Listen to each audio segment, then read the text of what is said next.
Welcome to Protecting Your Energy with Compassion. Thanks for joining me today. And just please allow your body to get comfortable.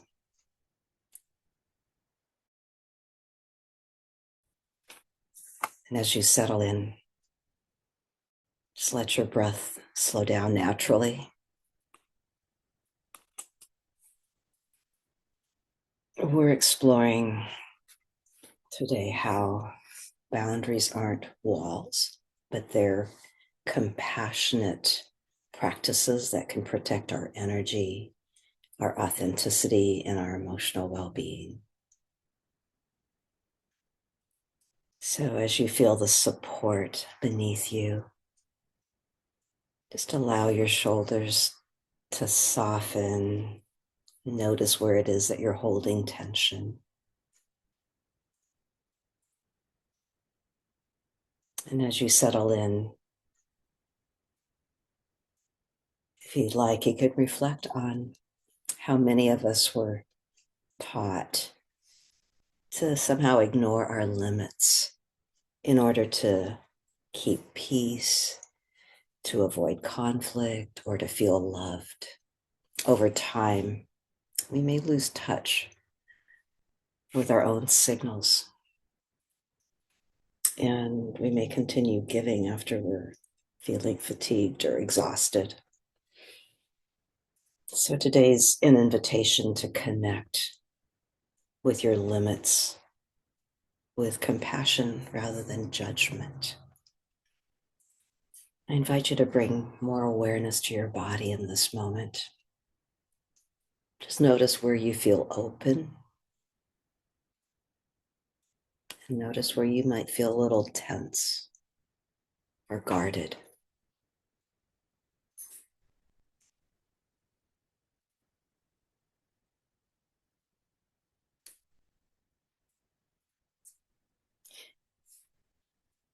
Imagine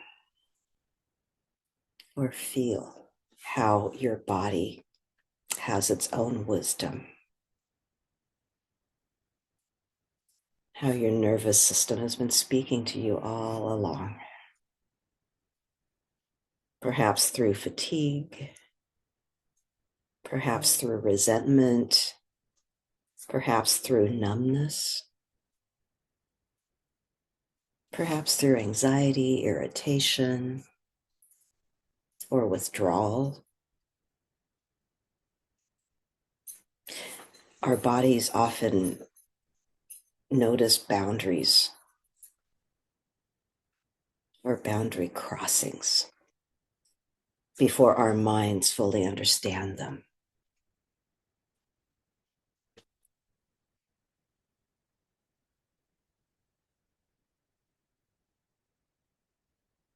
So I invite you to just focus on your breath, on your inhale and exhale. And if it resonates with you, imagine yourself standing inside a warm circle of light, or just feel what that might be like in your body. This light represents your emotional space, your time, your energy,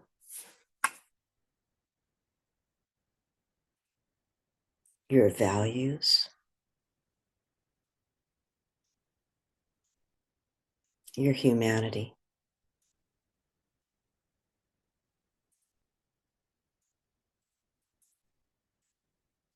Notice how this circle of light that you're standing inside is not rigid. It's breathable, it's permeable, it's alive, it's flexible.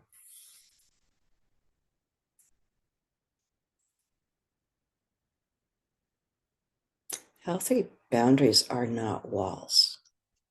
They're ways of honoring what helps us remain present, loving, and whole.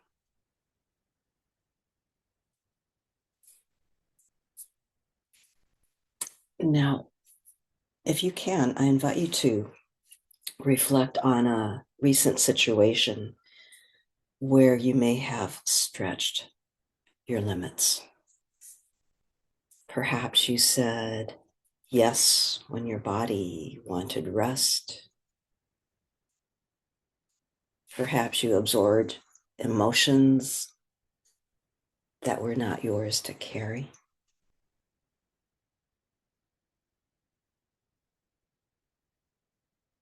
Or perhaps you stayed silent when something inside you needed to speak. Just see what comes up. Thinking about a recent moment when you stretched your limits.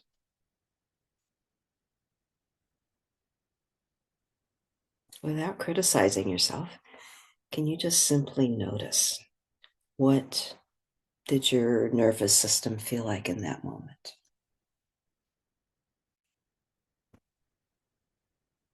Was it tight, heavy,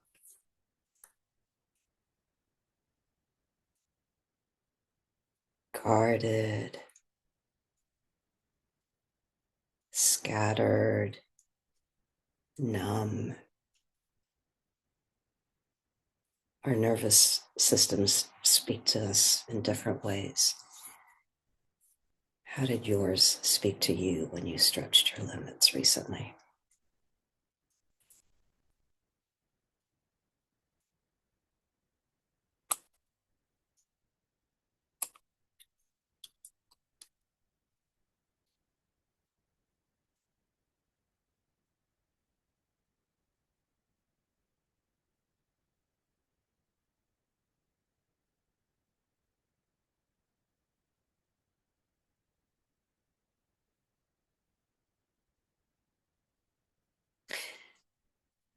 Now, if you can, imagine returning to that moment with greater self-support.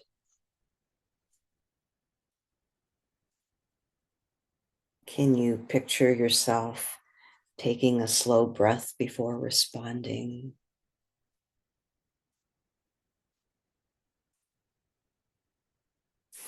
Imagine yourself just listening inward.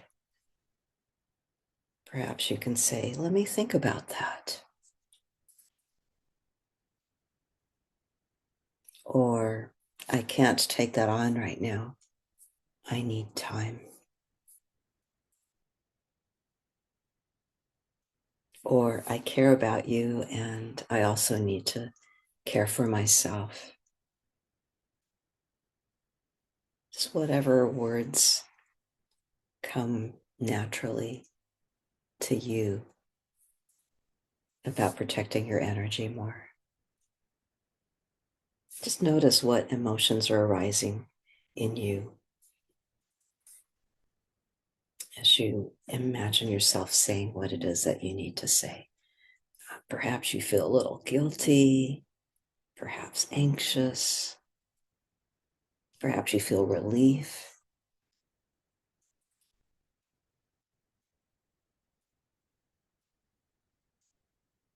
Whatever you're feeling makes sense.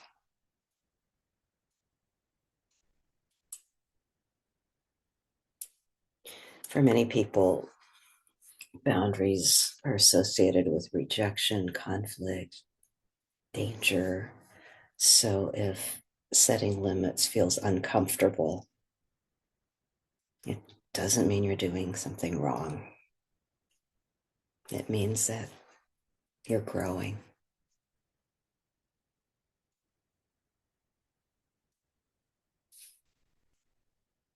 So take another deeper breath, and if you can, imagine now that the circle of light around you becomes even more steady and strong, more clear.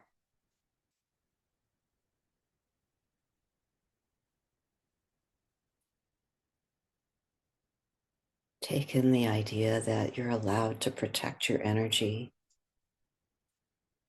You're allowed to honor your emotional capacity. You're allowed to not always live up to other people's expectations. And you can still remain a loving, giving, caring person. Please take a few moments now to reflect. What boundary would help me feel more peaceful this week?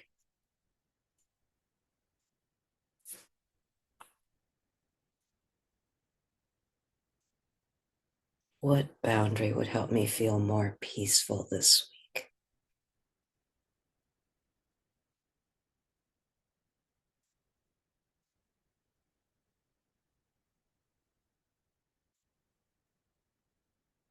And sometimes the most important boundaries are really small. Maybe turning off your phone earlier, resting without feeling like you had to earn it,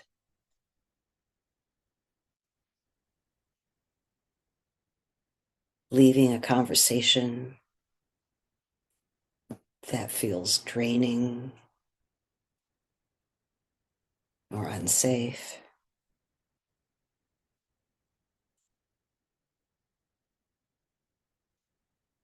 asking for help,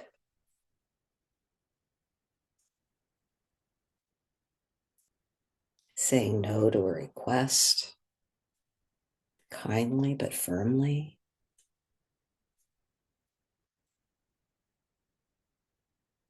As you breathe, just imagine yourself practicing one small act of self-protection this week. If you can, see yourself doing it with steadiness and care.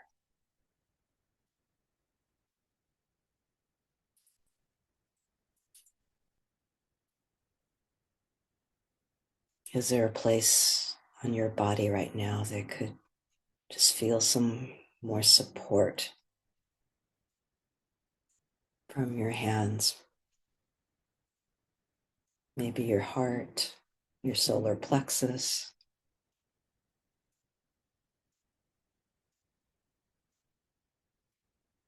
If it resonates, you can repeat to yourself silently, my needs matter too. Boundaries help me stay more connected to myself. Protecting my energy helps me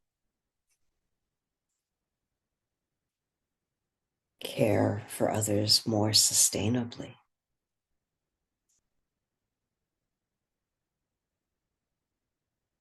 Just take a few deep breaths and feel your body again. Feel the support underneath you. And when you're ready, gently come back to this moment, carrying with you in a deeper way that honoring your limits can be an act of love, both for yourself and others.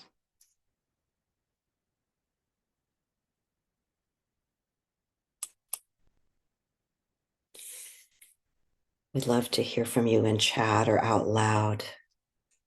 What came up for you this week in terms of just a simple act of self-protection of your energy?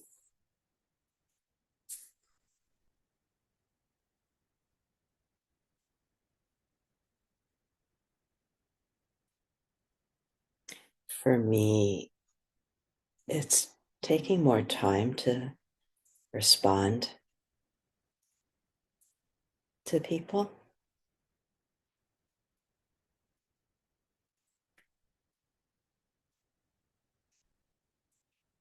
What is it for you?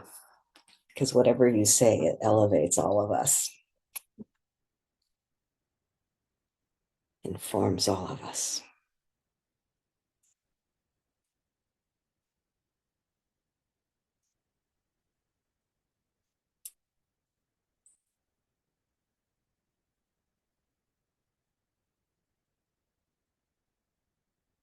Elizabeth, thank you for joining us. I know you need to go.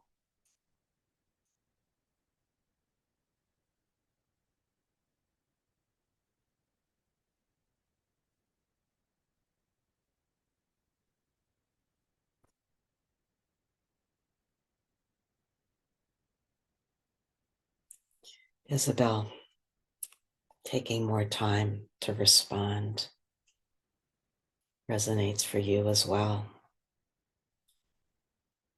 Magdalena, using my voice, expressing my needs, recognizing boundary violations. What's a need? What's a need of yours, Magdalena, that you're willing to tell us about?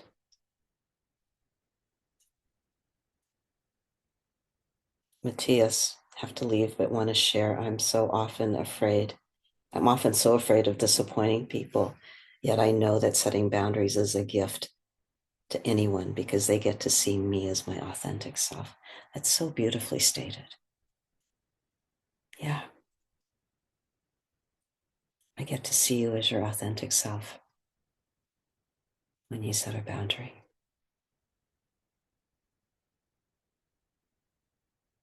Thank you.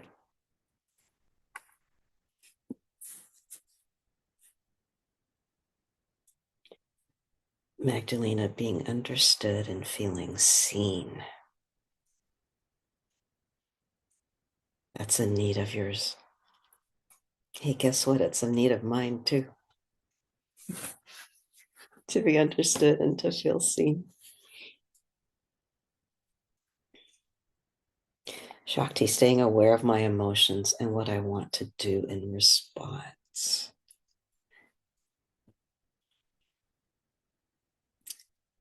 Staying aware of my emotions and what I want to do in response.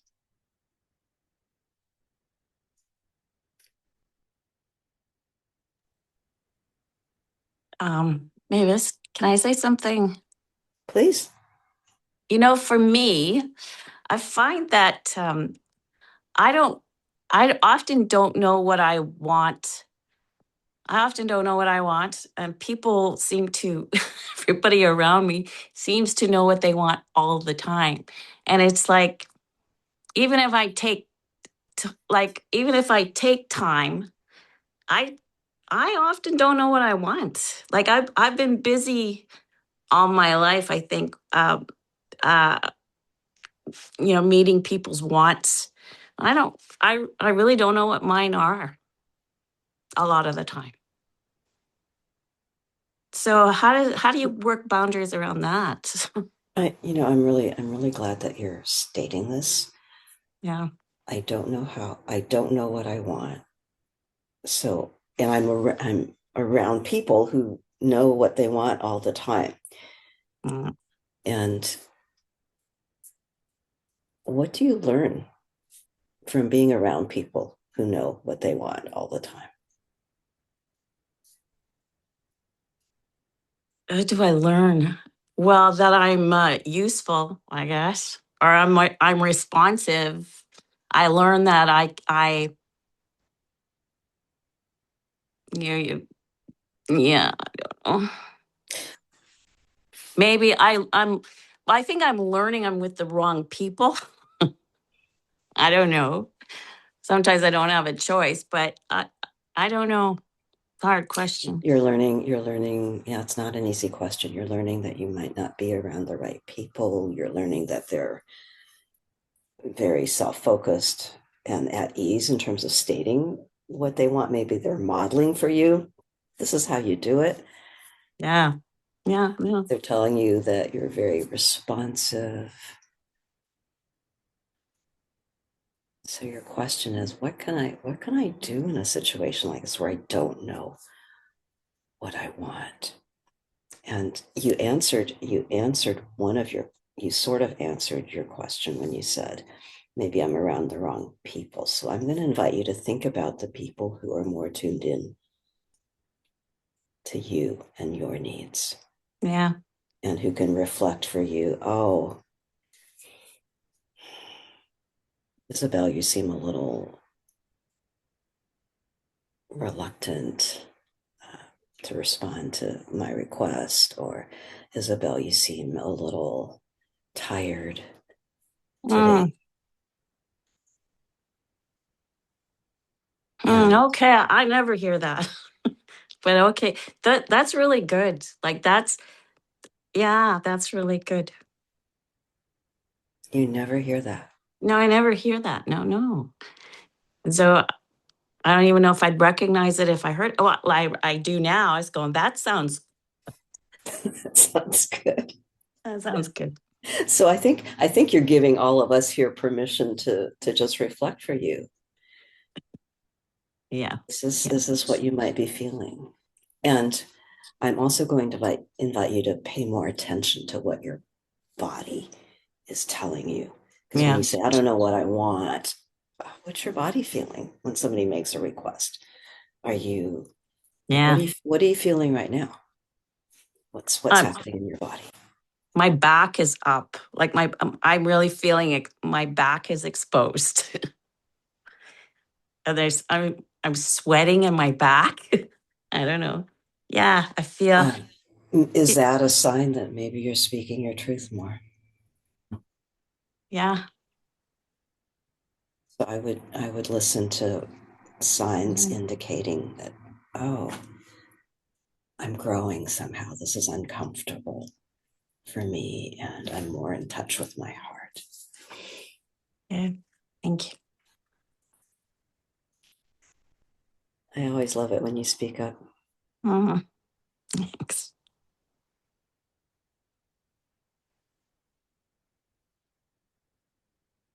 Anything else, Brenda?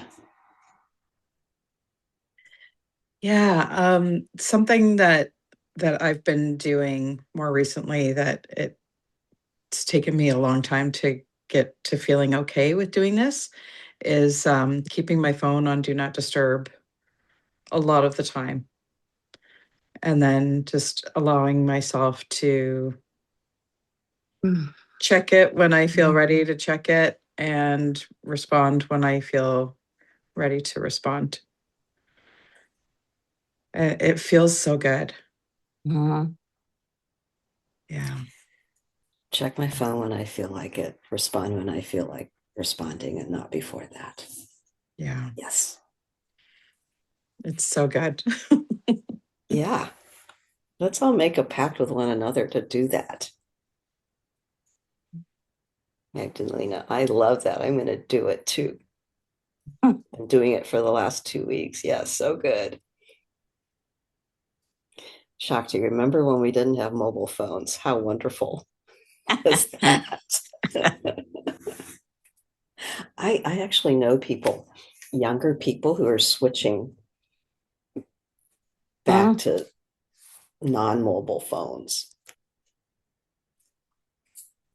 That's so interesting to me. yeah, yeah. I want to thank all of you for being here with me today, and those of you on YouTube as well. So next week, the topic is listening before burnout. We're just exploring self-care and boundaries this month. Yeah, Magdalena is saying they're young people who don't use smartphones. They're Yeah. older people too. Thanks for joining me. Thank you. Bye.